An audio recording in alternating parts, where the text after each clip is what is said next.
Bienvenidos a la clase de novela histórica de literatura de quinto año, donde vamos a ver la relación entre la realidad y la ficción. Es un tema complejo, pero vamos a tratar de hacerlo lo más sencillo posible y tengamos en cuenta también que lo vamos a hacer en función de la novela La Revolución es un sueño eterno, donde vamos a poder adentrarnos un poquito más en la intimidad de lo que fue la vida de Juan José Castelli, ¿sí? Que es el prócer y es la imagen que tenemos a la derecha. Bueno, primero vamos a tener en cuenta cuál es la definición de novela histórica y cuáles son sus características. La novela histórica cuenta un hecho verídico, o sea, hace referencia a un hecho que efectivamente ocurrió y que la historia documentó. Por eso exige al escritor la búsqueda de material y una investigación rigurosa sobre el hecho histórico ocurrido, ¿sí? Entonces, en esta documentación va a encontrar toda la información necesaria, ¿sí? que va a necesitar para escribir esta novela. Entonces, desde esta perspectiva, lo que nos podemos preguntar es cuál es la diferencia entre la novela histórica y el relato testimonial, ¿sí? Nosotros habíamos visto relato testimonial, que eran aquellos relatos que se mezclaba con el periodismo, donde nosotros teníamos un periodista que escribió una novela fundamentada en un hecho también verídico, pero que el objetivo era buscar la verdad.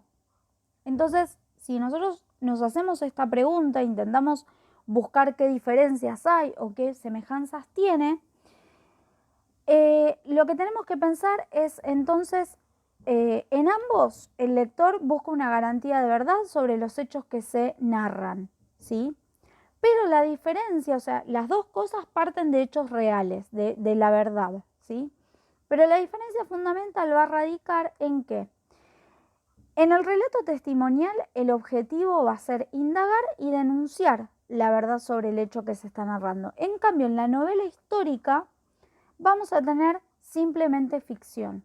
Por eso podemos afirmar que no se va a reconstruir el pasado, sino que se va a construir una visión del pasado que va a ser propia de ese autor, ¿sí? Entonces, va a ofrecer una mirada verosímil, ¿sí?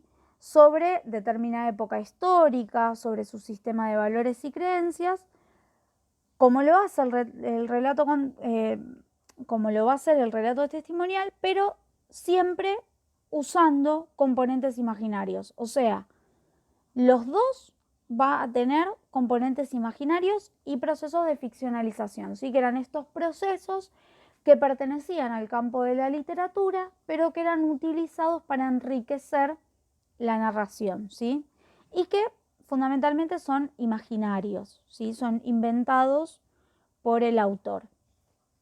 Entonces, la época histórica se va a convertir en un escenario de hechos verídicos cuyos protagonistas van a tomar características ficcionales y van a interactuar con personajes inventados por el escritor, ¿sí? ¿Cuáles van a ser los límites de este género? ¿Sí? Porque vamos a tener un género que va a estar entre lo histórico y lo literario, entonces tenemos que tener en cuenta esas dos cosas y ver cómo marco yo ese límite. Los límites entre la novela histórica y la novela de ficción son imprecisos, siempre, ¿sí? Algunos escritores rechazan, ¿sí?, la definición de novela histórica. En el caso de Andrés Rivera, que es el autor de La Revolución es un sueño eterno, pidió más de una vez, ¿sí?, que se deje de lado la clasificación esa, porque algunas obras narran hechos históricos y se llaman simplemente novelas, o sea, y son ficciones nada más, o sea, es bastante amplio el género. Pero bueno, si nosotros pensamos en la realidad y la ficción de La Revolución es un sueño eterno, lo que dijo Andrés Rivera fue que él conocía de Castelli lo que sabíamos todos, lo que sabíamos de los manuales de historia de la escuela, pero lo que más le llamó la atención para escribir esta novela fue que era llamado el orador de la revolución y muere de cáncer de lengua. De hecho, la lengua a Castelli se la cortan, ¿sí? Cuando ya el cáncer de lengua avanzaba. Paréntesis médico, era muy normal el cáncer de lengua en esa época dado por los cigarrillos armados y por el tabaco que se fumaba, que podía generar alguna lesión a nivel de la lengua y podía derivar en un cáncer de lengua, ¿sí? Entonces, lo que le llamó la atención a Rivera fue esto, ¿sí? Que era el orador de la revolución y que termina muriendo de cáncer de lengua. Lo que él cuenta también es que leyó muchísimos libros de historia, ¿sí? Que aludían a Castelli, pero ninguno aportó nada más de lo que ya sabía. Entonces, lo demás es todo ficción. Lo importante de esto es que la novela histórica no solo implica una manera de escribir la historia, sino también de leerla, ¿sí? Entonces, en este sentido, el género novela histórica pareciera reducirse, tal como argumentan varios escritores y críticos literarios, en un pacto de lectura. En este pacto de lectura o pacto lector, el lector sabe que la historia que lee ya ha sido contada, ya la conoce en la mayoría de los casos, detalladamente incluso, pero espera descubrir algo más. Entonces, ese algo más puede ser mayor información sobre la época histórica, ¿sí? Un relato que atrape al lector, algún aspecto de la vida de esa persona representada en esa novela. Básicamente el pacto de lectura o el pacto lector tiene que ver con eso, o sea, nosotros sabemos cuando estamos leyendo literatura que estamos leyendo una ficción. Cuando estamos leyendo un cuento maravilloso sabemos que en la primera parte puede aparecer una hada madrina, por ejemplo, ¿sí? Y nosotros lo aceptamos, ¿sí? Eso es el pacto lector. Con respecto a la revolución y la muerte, ¿sí? Ahí tendría que decir un sueño eterno, no un suelo eterno, pero bueno, hagan de cuenta que dice sueño. Recién ahora me doy cuenta del error de tipeo. Vamos a tener algunas cuestiones acá para analizar. En La revolución es un sueño eterno, Andrés Rivera reconstruye un momento histórico en torno de Juan José Castelli, que es protagonista y narrador de la novela, mientras que en los relatos de historia argentina no suele ser un prócer, ¿sí? Sino que es más bien un personaje secundario. En la novela, en cambio, va a ser protagonista, narra con su propia voz los silencios de la historia, o sea, eso que no cuenta la historia oficial. Entonces, ¿qué va a hacer Rivera? Se va a alejar de la tradición de la novela realista, que trataba de contar las cosas con cierta objetividad, sino que va a presentar un personaje histórico, pero en el ámbito de su vida privada. ¿Sí? Algo que por ahí a la historia no le importa tanto, a la literatura sí. Entonces,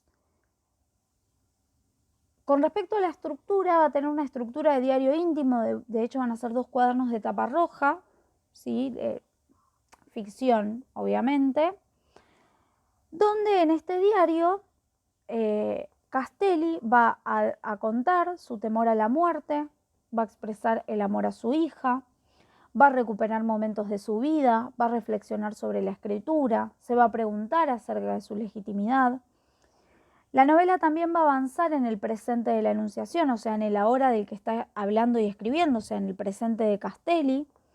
Y ese efecto de realidad no va a estar dado por el uso del pasado, sino que el pasado va a dar una señal de verdad de lo relatado, ¿sí? En el presente de Castelli, ya muy enfermo y muy cercano a la muerte, va a contar lo que sucedió en el pasado y en ese pasado nosotros vamos a encontrar la verdad, ¿sí? La novela va a tener 2 epígrafes. Uno de ellos es una cita de Juan Domingo Perón que dice: como todos aquellos que en cierto momento de su vida cambian de camino, me di vuelta a mirar lo que dejaba a mis espaldas. En aquella atmósfera borrosa de lluvia y de niebla, todo parecía irreal. El otro es de Vladimir Lenin, ¿sí? Donde dice: todo es irreal menos la revolución. Y obviamente que con esto último, lo que va a hacer Rivera es relacionarlo con una frase muy conocida de Perón que dice: la única verdad es la realidad, que es una frase que tomó mucha notoriedad en los últimos años. Entonces, en realidad lo que va a querer hacer con estos 2 epígrafes es que, si bien se va a explorar el pasado, el relato también va a presentar una reflexión sobre la realidad y el problema de contar qué sucede con ella a través del lenguaje, ¿sí? Castelli, obviamente, lo paradójico de esto es que es el orador de la revolución, va a dar su testimonio, pero justamente quien habla es un ser ya sin voz, porque ya le sacaron la lengua, entonces ya no puede hablar. Y el relato va a avanzar a través de muchas repeticiones, de lo que llamamos el fluir de la conciencia, donde la prosa va a ser de mucha repetición, donde se va a construir un relato donde vamos a ver el dolor de los recuerdos, pero también el dolor de la enfermedad. Por eso la dificultad de un relato tan complejo, y la revolución obviamente va a quedar convertida en un sueño eterno, ¿sí? Como la muerte, ¿sí? Que carece de destino. O sea, va a ser una estructura de diario donde vamos a ver un personaje que se va a expresar en esos cuadernos y que de alguna manera va a tratar de reflexionar sobre el pasado, pero también va a tratar de reflexionar sobre el presente en el que escribe Andrés Rivera, que es durante la dictadura, ¿sí? Que a eso vamos. Prohibido leer y escribir, la Argentina del 76, como ustedes saben, en el 76, el 24 de marzo, comenzó la dictadura, la última dictadura militar que tiene nuestra historia, donde vamos a tener mucho terror, secuestros, violencia, muerte, vigilancia, censura, todo lo que ustedes ya saben de la dictadura.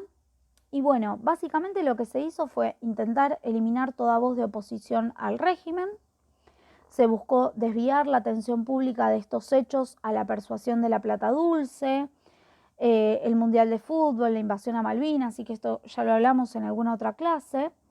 Entonces, la censura y el olvido moldearon de alguna manera la memoria social de los argentinos, que ya no podían hablar. Se escuchaban frases como el silencio salud, hay que olvidar, no saber, ¿sí? Se constituyeron las consignas de una época en la que muchos optaron por refugiarse en un silencio que consideraban garantía de seguridad y de supervivencia. Tenemos muchos ejemplos de esto. Los agentes de la cultura estaban reprimidos o aislados, se vieron obligados a adoptar lenguajes diferentes, nuevas formas de expresión para poder transgredir la censura y hacerse oír. Por ejemplo, el rock, ¿sí? Donde fueron prohibidas 242 canciones que denunciaban en sus letras la situación que estaba atravesando el país con un lenguaje muy metafórico, ¿sí? La crítica literaria y la literatura recurrieron a la metáfora, al doble sentido para burlar las publicaciones. Hay también muchísimos ejemplos de esto.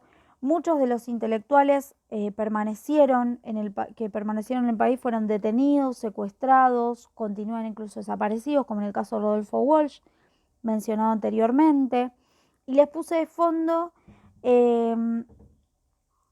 una imagen del Eternauta, que seguramente en algún momento lo habrán escuchado nombrar o habrán visto esta imagen, que fue escrita y dibujada por Francisco Solano y Alberto Breccia en distintas épocas. Y bueno, actualmente es considerado un clásico, pero en su momento fue también, por ejemplo, Héctor Oesterhel, que el guionista del Eternauta, ¿sí? Porque en realidad fue dibujada por Francisco Solano y Alberto Breccia, el autor es Oesterhel. Tuvo un peor destino, ¿sí? Los personajes de su historieta eran héroes cotidianos y locales que debían luchar por su supervivencia ante una invasión extraterrestre. Desde fines de los años 60, el autor había expuesto claramente una actitud política comprometida a través de su arte y bueno, motivo por el cual fue secuestrado junto a sus 4 hijas y todos permanecen desaparecidos, igual que Rodolfo Walsh, ¿sí? Bueno, y obviamente que esta es como la última parte y la parte que quizás le van a encontrar más sentido a la novela. que es la historia construida desde la ficción, ¿sí? La narrativa escrita durante la dictadura constituye un intento de expresar, ¿sí?, por metáforas y por alegorías, como les decía anteriormente, la condena al régimen desde la posición de marginalidad o el exilio del escritor, ¿sí? Entonces, en muchos casos este exilio fue real, o sea, muchos autores de verdad abandonaron el país y se fueron, continuaron su obra en otros países, e interior en los otros, ¿sí? Porque había escritores que permanecían en la Argentina, pero que no se sentían parte de ella, ¿sí?, por los horrores. Entonces, por ejemplo, Puig, que lo van a leer seguramente el año que viene, Constantini, ¿sí?, permanecieron en el país, pero bueno, no se sentían parte del país. Entonces, muchos autores se plantearon la posibilidad de cubrir los espacios silenciados y de pensar la identidad del sujeto en relación con la historia. Por ejemplo, en Respiración Artificial, que es una novela de Piglia, hay una pregunta que dice, ¿hay una historia? Significativamente, o sea, una buena parte de la narrativa escrita durante el proceso presenta rasgos comunes, ¿sí? Se representa en realidad de manera dolorosa al cuerpo, que puede ser víctima de abuso, ¿sí? Y otros también tienen como punto de comparación la representación de la voz de quienes no están, de quienes están al margen del poder y desafían la vigilancia y el control, ¿sí?, de los rebeldes que pueden de alguna manera romper un poco con ese silencio. Posteriormente, porque ya estamos hablando de novelas durante la dictadura, posteriormente en la década del 90 hubo así como una serie de novelas, una de ellas la vamos a leer. Tenemos El fin de la historia, Cruzar la noche. Nosotros vamos a leer Cruzar la noche, Dos veces junio, Martín Coan, El viejo soldado.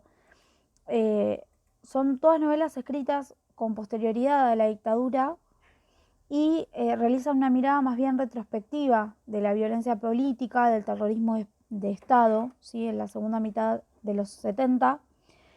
No son novelas históricas ni relatos testimoniales, sino que construyen como ficciones que intentan recuperar la memoria social e histórica. Entonces, en ella vamos a ver que se cruza la representación narrativa propia de la ficción con métodos de representación de la novela histórica y el relato testimonial.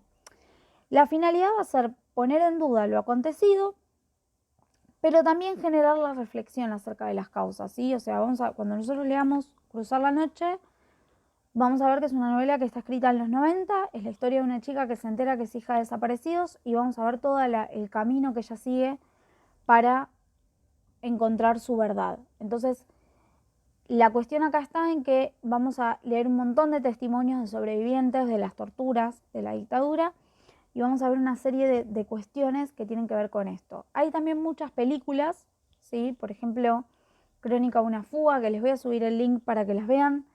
Crónica de una fuga, por ejemplo, que cuenta también la historia de detenidos en un centro clandestino de detención y que van a buscar la manera de poder escaparse. Es una historia real, ¿sí?